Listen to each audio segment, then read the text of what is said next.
Hello everyone, this is Space Cafe Podcast and I am Marcus.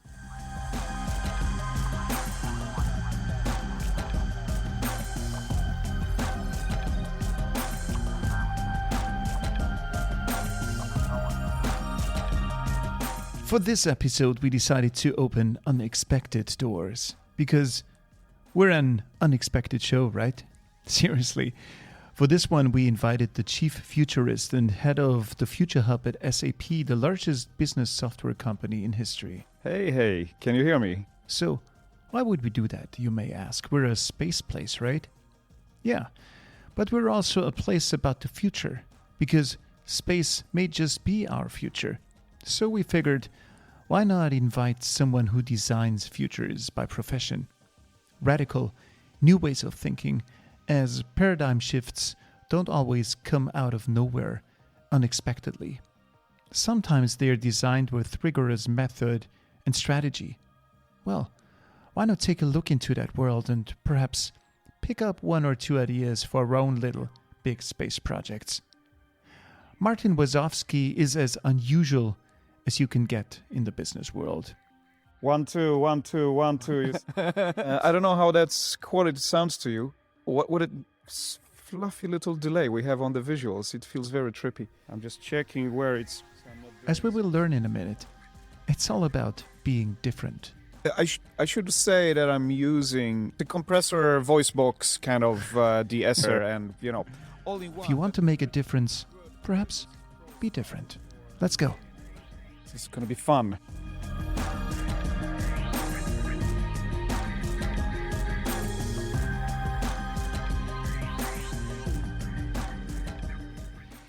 Why on earth are you equipped with such professional recording equipment?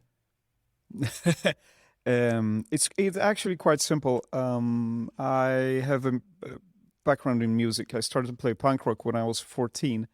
After my parents managed somehow to escape Poland back then, because that was under Soviet regime, and moved to Sweden. And in Sweden there was punk rock. We didn't have it in Poland. And my friend have a guitar. And if you have a friend and a guitar, you probably have a band, or at least you should. and we did. So since then, and then digital era came, and all of a sudden you could do stuff that only you could dream of in your home. So I started, and plus I love technology. Oh, awesome! So you had a guitar. How many strings were on the guitar? Because usually in punk, I think you only need one string, right? Yeah, he actually showed me first time. I said, I can't play guitar, Max. I said, yeah, it doesn't matter. Here's a guitar. Use only the top 2 fingers. I said, seriously? Yeah, only 2 top. But this is the distance between the fingers. Strike only the 2 strings. Okay, move them from your body. Okay, move them closer. Okay, hey, 3 chords. And you got a You're song. You're in the band. What made you drop that life and turn into a boring 9-to-5 job? So that's a cool thing. I had some boring 9-to-5 jobs, but they were never after music. It's somehow I realized that wherever I move in my life, it must be with a passion, and music was a passion. However, I parallelly started to, someone needs to make the poster, someone needs to make the T-shirt or the CD cover for the band. Back then, I got a super interest for computers and what they could do. Like my friend had a computer and showed me the slow graphics, like almost pixel by pixel, drawing a sailboat, I think. So early 90s. I was just mesmerized by this. So I started to understand and unpack the whole idea, how to use that shit. And then, once you downloaded a copy of Photoshop or whatever was out on the torrent and started to, basically pick it apart. I could basically pick Photoshop apart and put it back together if that was a car. And I learned how to use that for design because we needed it in the band. And all of a sudden I was educating people on that. I had a little job in a consultancy and tutoring people. And Sony was a client to us. And the boss there said, do you want to teach this or do you want to actually do it? Because we're looking for a senior designer for our design team for Sony. Do you want to join? And we make, consumer goods. I said, I wanted that, I did. And slowly and surely, this bucket of creativity that we all are born with, and every day it's filled up by our brain, by our dreams and everything. We wake up in the morning. If we spend it on photography, which I also did for 2 years when digital cameras came, because that was so much easier to learn, or design, or bass playing, guitar playing, music writing, dancing, writing, it doesn't matter. As long as your passion has been watered, like flowers, like a garden, from this bucket of creativity, then you're happy. So for me, leaving the bass playing on music making, music writing behind wasn't a problem, really. It was just shifting gears. Shifted gears. Shifting scenery, but I'm still happy, Punk was sort of a foundation for something that grew in your life, and an expression maybe also for a certain state of mind. So, but interestingly enough, punk translates into many meanings, but mostly into some we do not really favor these days. So punk translates into useless, punk translates into poor quality, punk translates into worthless person. What attracted you to that kind of music, but maybe also way of life? It's an excellent question. I know today what it was. Back then, after construction is also a construction, but this is actually a good one. I was drawn to the freedom of creation. When Max showed me these 3 chords, and it says, you played 3 chords, and I thought, did I? Really? 2 strings is a chord? Yeah, basically one more note than one is a chord. You're in the band, already there. Can you imagine being 14 years old and how your confidence grows? What a good mentor this 15-year-old Max, the guitar player, was, without knowing that. And that was the heart of the punk. You're welcome. You can be here and you can do something. We know that you can. Sure. And maybe you don't know what that is yet. That attitude is tried to be taught in schools and fails miserably. We try to teach that freedom and psychological safety, as it is called. You probably know about it, listeners know about it. It's a space in your head where you feel safe to experiment. That was given in punk rock. Today we try to give it to people in corporations. Miserably fails sometimes. Sometimes it's really good. And then also this idea, that's another little anecdote there. He fiddled around in his room. He was looking for a plectrum or a pick or whatever. And I stretched my fingers across the fretboard and did exactly the opposite of what he said. I touched all the strings I could with fingers as far apart as I could, and took a chord. It sounded terrible, obviously. And I asked him, Max, is this a chord? Is this a guitar chord? And he thinks for a split second, but very, very, confident in his answer, says, "Oh well, now it is." That's punk rock. Now it is. Yes. You serious? I can Yes. create. So that's one. Yeah. And the last thing I want to bring into the corporate world as well, or any adventures you guys want to take, is this idea of being a punk, being irrational. And rational people are fantastic, or reasonable people. Let's call them reasonable people. You can take them to the party. They melt in. They understand the world around them, and they adapt to it. Which means that unreasonable people are the only ones that actually try to change the world. And we call them unreasonable because of that. Sure. Which means they're only one that actually will change anything, because they're at least trying. And for me, punk rock, and then obviously the big business and the big adventure of humanity, was it must be more punk in business. We need it. It's a philosophy. Sure. It's fascinating because, if you take a look at who we remember from history, like personas, celebrities, we do not remember those who do not go out of the box. And so we remember Axl Rose. We remember because he was a rascal. We remember Sid Vicious because he was the middle finger, That's that was his approach to life. And we remember Mick Jagger. And they are the rascals. They are the ones who just do not give a shit about things. Are you saying that this is what we're lacking in the corporate world? Yes. Maybe not giving a single flying F, but at least aspiring to be free of so many assumptions that we usually have. I don't know, I work with innovation today and long-term vision making. And there is an idea of leading from the future, which is the opposite to what it's been taught to people like me. I'm 51, and everybody that went to schools and tried to be an executive today, you do things right. You execute, you're efficient, effective, and all these things. However, we need to do the right things before we do them right. And that becomes this before strategy, before knowing how. You need to have the imagination. And for that, you need psychological safety. And all that is connected to be outside what is the status quo.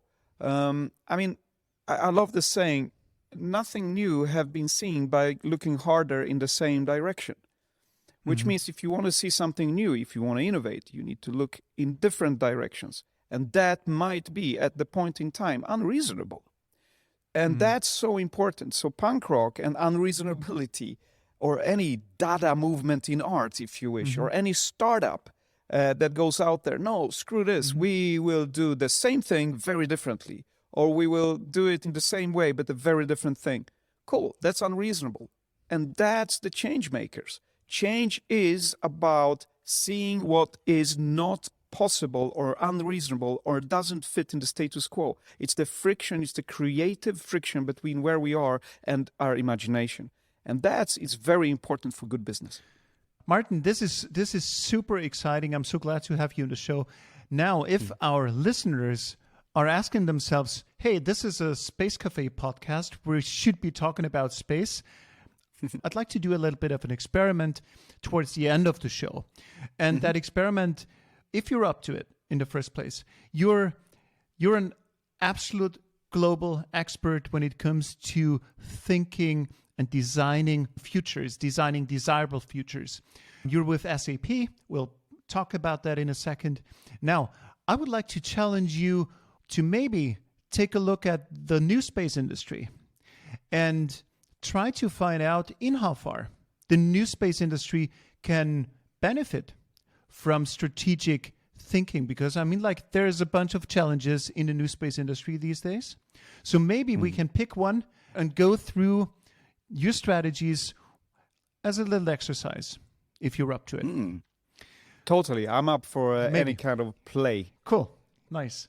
So, talking about SAP, did your punk attitude get you into SAP, one of the biggest players in the corporate world these days? I believe so. So look, I worked for Sony for 7-8 years, something, designing mobile phones and maybe some other stuff, and journeys and services. Then I moved to China, to Huawei, where I also worked with consumer electronics. And Huawei did a little bit better after a while. They were a huge copy machine, but then they got some spirit themselves. And then, why did I move? And I had friends worried, you seriously starting with SAP? That's not sexy, man. And I was thinking, yeah, but how cool? Because it's systemic. It's platformic. It's not chasing the next little thing. It's chasing a paradigm shift. Plus the idea that, we work so many hours of our awakened time, what we call work. And for many of the folks out there, it's not a pleasure. And I was always thinking about passion, the punk rock, something you spend, I don't know, sometimes I didn't sleep because I practiced guitar, or I practiced whatever design skills and tools I could have. Why do we do that? Why can't we play a game why can't we binge watch a movie and just wait? It's storytelling, it's passion, but it's also not maybe the movie watching, but making something with your hands. That is something that work is. And now we separate this, we call it work. And this unreasonable thinking brought me to the idea that maybe in the future our kids or our kids' kids forget what work is. They forgot the word. like churning butter. Very few remember that you can churn butter, not only your clicks on your web. Yeah. Because it's not necessary to know what that means. And guys, don't even look it up. Just forget that word. It's if, unless you're interested in language. Can this happen to the word work in all languages? Like kids coming, oh, Granda, tell us what this thing work was again. Someone said it on this show. Oh, no, kids, go to bed. That's not worth it. We call it life, You wouldn't life wanna, nowadays. You wouldn't want to hear about that, right? Yeah. Exactly. And I thought if SAP is the biggest company in the history of the planet in business software, I can make a change that. There is paradigm shifting, I mean, in my wildest dreams, but at least systemic or platformic in such a sense that make something, I mean, the output of that is quality time for people at work. Usually we say, oh, I spent some really quality time with family, with friends this weekend. How about you saying I have quality time at work, first step, and then you just say, I'm totally in my passions, in my flow, I can't come. I'm coming later because I'm doing this. Basically what people say, I have just 2 last meetings and then I join your dinner later. That will be gone. Everybody will understand. Oh, shit. Keep the flow, man. Don't leave your desk. This is amazing. Because of technology augments us to our optimal selves. And I sometimes say, to be human at last. We actually never been human at work. We've just been, cogwheels. So that long answer, and thanks for listening, but that's the winding road from leaving the too commercial business of quick rewards to a systemic change for something that is dear to my heart, which is passion. How do we get there now? Please. How do we get there to that passion? Yeah. I think we're doing one mistake today. However we look at technology, and we need to go back a little bit to fire technology, wheel technology. What amazing benefits. Our brains grew. We could, we get a little bit more time. We could start to talk to each other. And social behavior and language changed us to the kings of the savannah as we are today. Okay, thank you, technology. Then we could carry fire and all that. My reading glasses that I'm using right now, they are technology that augments me to a little bit better self right now. I would have trouble, I would do it, but it would be hard to participate. Cool. Now that's good human augmentation. Why do we then always talk about processes, transactions, routines, digital intelligence investigations, and so on? Let's not geek out on business software, but a process never made business with another process unless it's stock market or algorithms in that case. I get that. But I hope you know what I mean when I said it in essence. Processes or do not do business is a human adventure. Imagine having a startup and you say, oh man, I need to do this. This is going to be so good. And I know a couple of people and she does that. And we have a startup. We're passionate about it. It's like starting an adventure, like climbing a mountain, like exploring a sea. And still we say business processes. And all of a sudden the attention goes to technology. I would say people do business. Let's focus on people and how they can be augmented by technology to be them optimal selves, humans at last. This is basically self-development. This is you as a service back to you. This is very important. So you can do the high-value human work rather than Excel spreadsheet hunting and gathering. You can stop that and you can go back to ideation, exploration, subjective experience exchange. Tell me a story, Marcus, and maybe we can figure something out that is new to me. Maybe we can have a laugh and then put it down so others can see what we see and feel what we see. Only humans can do it. Only humans sign contracts in a way that makes with a laugh and a cheers afterwards. That must be brought back in the center of work. Human ingenuity and machine intelligence in an empathic symbiosis. That's the sentence I'm using. Humans, machines in symbiosis, an empathic one. And that's for me the future of work.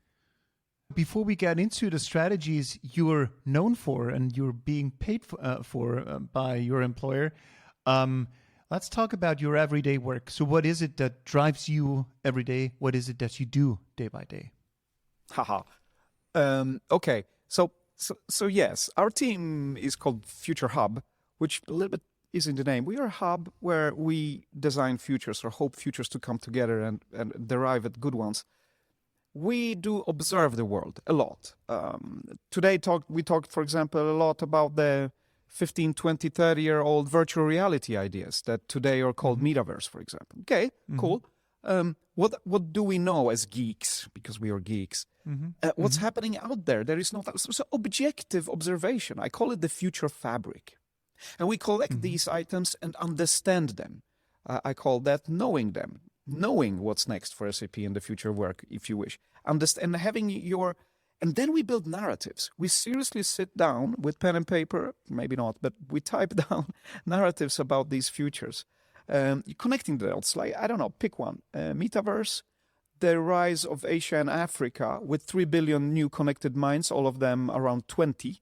And add to that 50% of Indonesia, which belongs there, is unbanked, and cryptocurrency.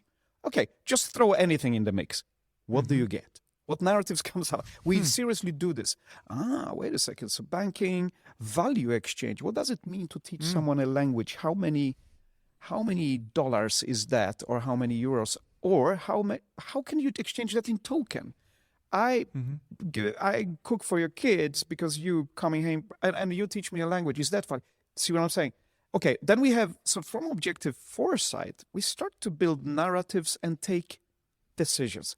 This is a great future from all possible futures. And I need to stress this. There's no one future. If someone tells you that, they're probably in religion or any other organized con work. So please be careful there.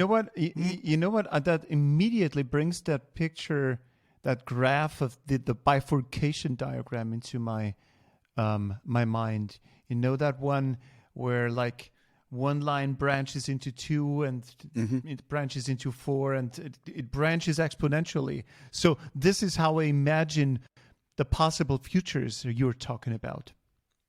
That's a very good description. A little bit like a tree, a little bit like you know, Mandelbrot, his algorithm sets, and you need to also stop it at some point, because otherwise this is just an academic exercise or philosophical exercise. From these narratives, you have to choose which ones will we have a significant and also very important, absolutely positive impact with on the world. And for us, the world of work. So all of a sudden you have design constraints, the world of work, the world of SAP, impact that is positive and significant. So platformic, systemic, it cannot be just a tiny little app because a kid on the street here in Berlin can code it. And then you derive at something we call strategic. You have a point of view. You climb the mountain and you see, just going back to our prior discussion, from all the mountains you could climb, you say, guys, I have a good view of where we could be. I see, I have a vision. You craft a vision. And first then you can start to test it. So you make concept cars like automotive industry. They have a vision. They make a papier-mâché car or some kind of mock-up of a car, right? That looks like it's from 50 years from now, but everything in it is obviously from yesterday. Still, it inspires. It's actually a strategic point of view embodied in a design that creates friction. Now you can make a strategy.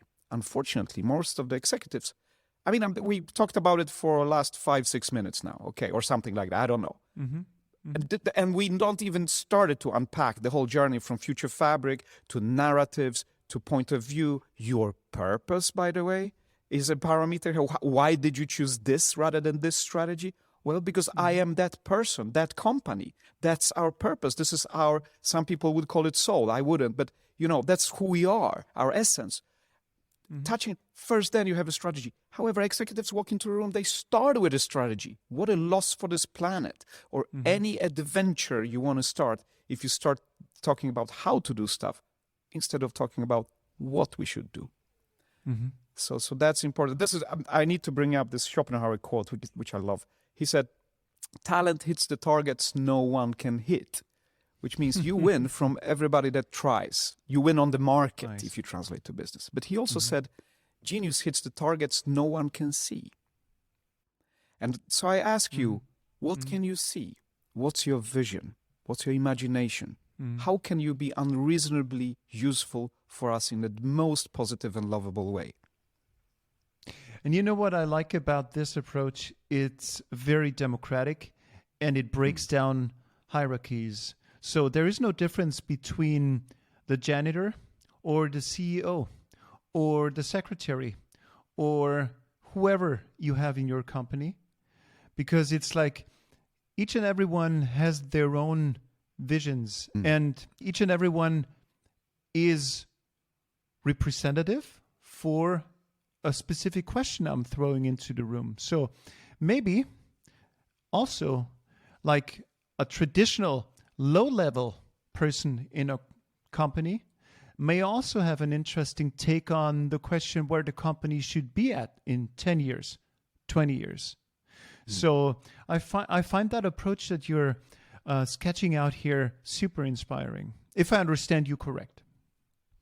I mean, what you're saying is music to my ears. Yes, I think so. This is important because in this idea, in this vision that we actually do have and work on every day, is actually in this kind of a stream: future fabric, future narrative, strategy, point of view, concept car, strategy. We call it know and show. So know, have the knowledge, have a point of view, educate yourself. Show, make prototypes, concepts, so people can gather and say, I like it, can I help? Yeah, that gathers. And that's central for also why we derived this human ingenuity, machine intelligence, empathic symbiosis vision, because that puts the human, whoever she is, in the center as her, 100% you, the whole you. And if you haven't discovered the whole you yourself, because probably that's what we do the whole life, you have a better opportunity to do that. Whatever people title you, you are unique, which leads us to another finding in this, or a further finding. We compete a lot. We compete on markets, compete with the companies we have. We compete with each other for a job, for example. And I'm thinking, guys, if we're really serious about, I understand the commercial markets for sure, and they are wonderful. They pay our salaries. It's time to leave them in some way. But so far they've been useful. Now they are destructive. However, if I compete for a job with you, I cannot be you. So how can I even compete on the same plane? This is because we generalize so much. We take people for granted. We put them in buckets. And I'm saying things you all know. However, in this perspective, it gets scary if you think like this. How can I even compete with you if I'm not you? However, I can complete you, because that's what we're doing. First, if we just have the presence enough, awareness enough to drop the ego and say, I am unique enough to not have to tell you that. So please tell me who you are, because I can be complementary to you. I cannot do stuff you can, but I can do stuff only. So in the end, we can complete each other. But completion, from competition to completion, which I think is a movement, is a movement of liberations of tools, safe space psychologically, dropping the ego, but also augmentations of humans with technology for the optimal best and self, and guiding them to become so. And all these things are central if you ask any well-being experts, or any corporate well-being experts, or any future of work experts. Humans must feel better and be better. And the only way to do that, it's become this me. This is also why we have a concept called me, the augmented humanity. Who am I to be fully me? And how can technology help me beyond fire and the wheel and reading glasses? Martin, for the leader in a hurry, now listening, what's your secret sauce in a nutshell? What is it they should consider? Consider becoming a future thinker, long-time thinker. The biggest pandemic, and we are in one right now, if you listen to this years from now and wonder, is the biggest pandemic, the biggest cancer is short-term thinking. That's the sickness. So what is long-term? What's long-term? It is to, yes, here's a practical thing you could do. You can ask yourself, you used this word earlier today, why are we, or I am relevant 10 years from now? Why are you relevant 10 years from now? And if you start, and please don't answer too quickly, because that's scary if you can, and probably wrong, like most likely 100% wrong. It's a rhetorical question a little bit. It's a process. It's something to think about. Where am I in being relevant 10 years from now? And if you do start to unpack that as a company, for example, on the market, what can you see that why would you be beneficial? As I said, impact, powerful impact, but positive impact for someone. To whom? Who would that be? Second, how would they notice that you're relevant to them? What's the value exchange? What's the relationship you will build? So I usually say, so now I'm expanding. So first level, be a long-term thinker. Ask the question, why are you relevant to people? Don't put yourself inside, put people. Why would they appreciate you 10 years from now? Who are they? How would they appreciate you? What would be the value you exchange? How would you exchange that value? And then it starts to be so interesting and so human, because I like this pyramid. When you say in engineering, you have features, you put them in a bag, call them products, you serve them, people experience that service and they say, I like your brand. What that is a relationship. When they say, I like this brand, I like your service, thank you guys. That's a relationship. That's a description, exact. I like your humor, you're a fun guy. Can I buy you a drink? That's a relationship. Yeah? I say, with all that, relevant 10 years from now, who are you? Find your purpose. To whom? Ask yourself also, what relationships can I build? Because if you can describe them, write them down, the rest will follow. Even down to the features of your technology, go-to-market strategies, all that. Guys, we can read that in books. That's the easy part. But who you are and why you're relevant in a long-term perspective and how you're going to build relationships that last and are meaningful, that's the hard part. And I would like to give you that tip to start thinking about it. Spend 5 minutes, 1 day a week to start with. Write it down. You will be a better leader. And I call it leading from the future and leading with a vision. So vision is the vehicle, from the future is the strategy. Lead from the future with these questions. Have a vision, describe it so people can see what you can see. They can feel what you can feel. And they can act maybe in coherence with you in completion. Provided, after years, I've come to an answer to that question. Why I'm still, why I have a future, I should have a future, what my role is. So, as a CEO, what next? How can I bring that into fruition? How can I make it grow? Actually, this is where everything you've been taught in schools and get your bonuses for today, the execution, comes in. So when you have your strategy, that's the how. When you have the vision, that must come before strategy, guys. I mean, seriously, everybody. That's the what. That's the space you imagine to be in, say, 10, 15 years from now. Actually, years doesn't matter. It's just a qualitative space. Now you can go to the quantitative spaces. How long would it take? We don't know. What technology? How costly? How many people? All this game plan, validate, incubate, and scale. This is planning, road mapping, and execution. This is doing that. Now you're in time and resource space. You should be an expert by now. However, please do start each conversation with, this is our vision. This is where we see ourselves and the folks, the ecosystems that are dear to us. Hopefully the planet is one of these ecosystems. Now we want to execute on it. Any ideas? So start everything with that. Otherwise, the execution can forget why it started. The means and the tools justify any kind of goal, even if it's after constructed and forgotten. But so you need to remind the assumptions, because the long term can be eaten up by very short-term thinking and short-term interests. So this is why I started with that, and I'm happy that you brought it back. You need long-term, that's leadership. Thought leadership means, by definition, not thought fellowship. So what did you see that we didn't see? What's still new? And a fun part of this, and really annoying, it's always year one of the 10 years. You will never get to year two. That's the whole idea. It's a journey. It changes. If we said, I'm a Volvo brand, I'm Coca-Cola, I'm Nike, this is where we will be 10 years from now. Obviously, year 3 from that journey, the world has changed so dramatically. But you had your passion, your vision, and all that. Please keep the relationships you built. They are probably still alive. Please follow them. I'm laughing because that I drew the connection to nuclear fusion technology. That technology is always 40 years ahead, and it started like 50 years ago, and it's still 40 years ahead. So we're never approaching it because it's so difficult. So maybe this is just a passion project invented by some mad scientists for their own peace of mind, maybe. Martin, now let's try a little real-world experiment. So if we take a look at the new space world. The new space world it's a very colorful, motley bunch of nations, countries, individuals, rich people who do their thing. I have the impression that we're not having a common vision.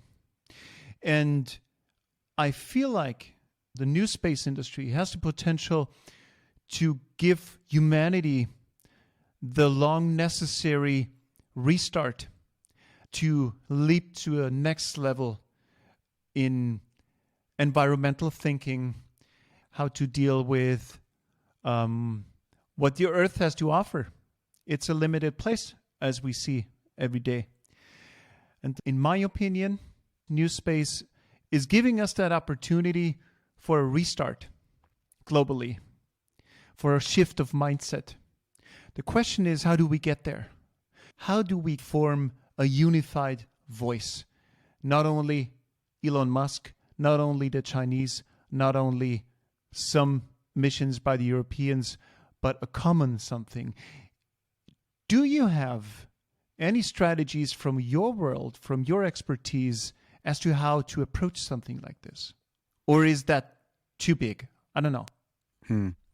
It is big, but after all, this is no different than seafarers and sea explorers back when we thought we only had one continent, right? They took the same step. And I think this is what we're doing. The principle there that someone taught me, I forgot, Cindy Chin, I think, she's a data naut for NASA. She said, we are not there to explore more space, but because, there's always more space. We are there to have a different space. And what would that space be? And I would apply the strategy that I like, and I talked about. Write that down. What relationships will we have with each other out there? Will they build on commercial transactions and country borders, or will they build on something else? Community belonging, exploration, which obviously is going to spaces already, so should inspire new culture. Exploration and experimentation and completion, because we will so much rely on each other out there. Completion, I mean, NASA being a Cold War star, right? I mean, so the reasons for the successes there might be not so cool, but they led us there. They complete each other with, for example, SpaceX today, because they know neither SpaceX or NASA would exist alone as they do. They might even be unsuccessful in many ways. NASA probably will survive better, but you get my point there. We need to collaborate. So what relationships will they have? I would apply the strategy to describing the relationships, the life out there, and being a long-term thinker, and just imagine what would we do there? What relationships with whom would we have? What explorations and findings do we want to have? And then ask everybody. I don't mean that 10 billion people should gather in groups of 5 and ask what will you do in space? But that would be one kind of thing to do. How can we scale this to 10 billion people participation? I don't know. But there are new technologies coming out that actually liberate tools of opinion making and experimentation. We have tiny space companies today. I mean, after Under Armour is making spacesuits. Not really, but you know what I mean. At least Blue Origin uses them. So they are outside the world, as we know it, atmosphere almost. So cool. So this is ongoing. How can we translate to a bigger platformic shift and have more people talking about it? Because these people will have these tiny companies making landing gear for your cargo ships to the moon when we have settlings there. I know that sounded banal, but how cool though? and is this all only a commercial experimentation, or are you in this business, the line of business space or industry space, if you wish, I should say, because you're passionate, or this is just another geographical commercial region for you. I think it's time to start talking about these things and writing them down, because I can't imagine there will be space farers, space explorers. They will not be welcome in space in same way, because they are there to exploit, not to explore. And if we want to have an explorative humankind, we cannot start going there only to exploit. If I understand you correct, we're missing people at the table. So this is not only about creating next generation space gear or new kinds of rockets or new kinds of spaceships. So we need creatives, we need artists at the table, we need philosophers at the table. I mean, as a species, we are absolutely dream-driven. Well, until we need to execute, then we are engineering-driven, or whatever you want to call it. So it's a double answer. But then let's take companies like SpaceX is the best example, because they go far beyond tourism already in their deliverables, in their product. NASA is a customer, great. Engineering is what they sold. We can have reusable rockets. However, they are driven from the idea, a philosophy, that we should survive as a species. Okay, I mean, sounds like a given idea, kicking open doors. That's but your long-term for goal. Everyone. Yeah. We need to survive this. Whatever, the sun exploding, asteroids, nuclear wars, or yeah. So he start to engineer. I think this is the right approach. He's building a relationship between us. We as humanity are maybe unique, at least very special. For now, we think we're unique. We haven't seen any. Where is everybody, right? The good old question, Fermi paradox. And he says, well, until then, we might be the most valuable asset in this universe. Let's protect it a little bit. That's a philosophy. Our intelligence, human ingenuity, is worth expanding. And I like that. And NASA is there to explore. Obviously, NASA is also a weapon for a government. However, their philosophy is there. We can learn a lot from that. So these things are already there. What's not there is diversity and inclusion. I was just watching, as many of us, I'm a sci-fi fan, because science fiction becoming science fact is just a journey. We all know about it. We just can't wait. And I just saw, with the liberation of tools, as I call them, some Nigerian kids making pretty decent iPhone homemade or Android homemade sci-fi movies with a little bit of green screens, and obviously they have a laptop at home with some decent GPU that they maybe share, and they do pretty cool stuff. If not, it's hilarious. Why aren't these people talking about the future of space? Because they are actually making fabulated movie about aliens. So they definitely have ideas. First, where are they at the table? And if they are, how are they included? Totally immersed in the discussion in a completion kind of way, rather than not even competition. People don't even look that way. Nigeria will be one of the most populous countries on the planet soon. And they are young, and they have ideas about sci-fi. Dudes, wake up. You need to talk to them. So that's my sort of a little bit all over the place answer. But we are already there. But in many cases we are not, because we don't listen to the whole planet, and we don't see us as a planetary species. We see still that, but here around my community here, we don't do that. And we still hold down by that short-term perspective. Speaking of perspective, at the end of our podcast, we keep asking a very simple question. As this is a space cafe podcast, a coffee place, why don't you share your space cafe espresso with us, some energy for the mind, and you can pick whatever kind of topic you want to pick. The time is all yours. Oh wow, that's a too big of a challenge. But the change is there, and I usually say that the future is an action sport. Again, I'm repeating: if the future is if someone tells you this is the future, they are selling something. Be very, very careful. They are trying to hand to you a future of all the possibles. And just mathematically speaking, there are infinite futures. We should start to use the word futures. In the futures, this and this, and then in the spectrum of the futures I'm describing, this will happen. Of course, that won't happen because it's inconvenient to add an S after this difficult word in English.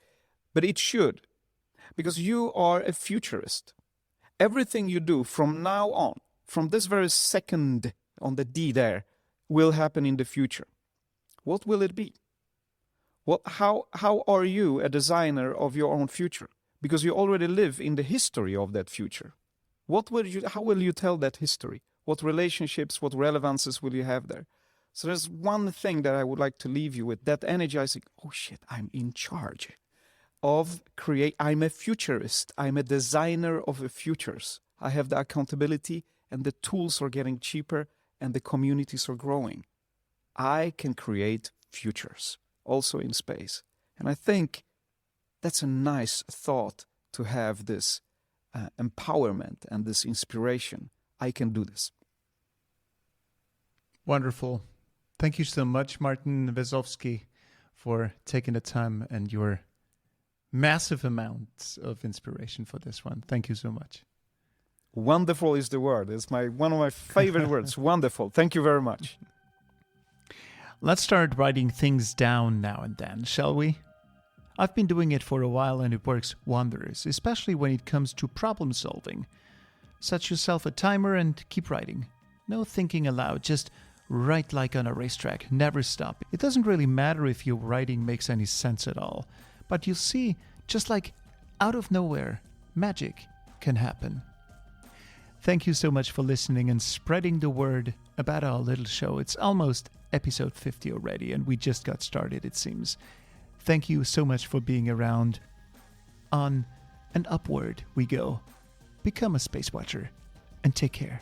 Bye-bye.